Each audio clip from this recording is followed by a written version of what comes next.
Chukwemeka. Kibu amerejesha nyuma mpira kwa Shomari. Kamara.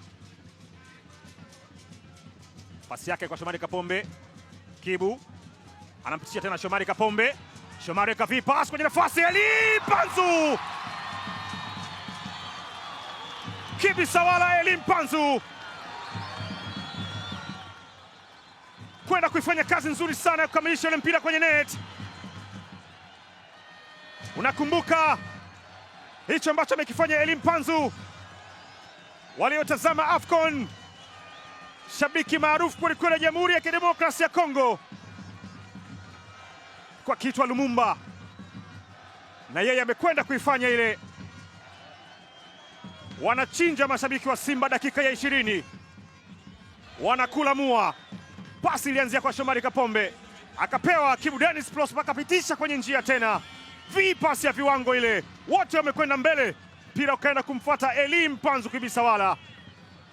Catalyst kwenye eneo hatari, anakwenda kuandika bao la kuongoza kwa Simba.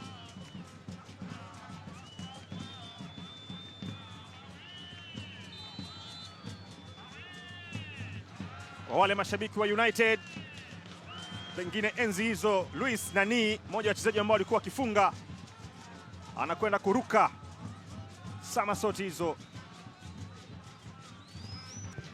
Inazungushwa cross na Omari Manga. Kasim anajaribu mpira mbona kwenda kuja kwenye net.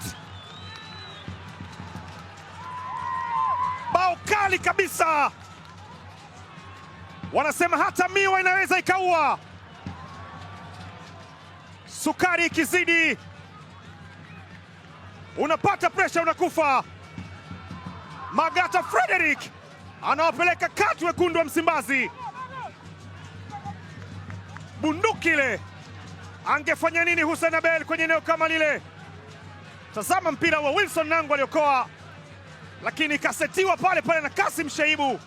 Magata Frederick kwa mguu wa kushoto amepeleka kubaya, atupele kubaya huko kwa Hussein Abel.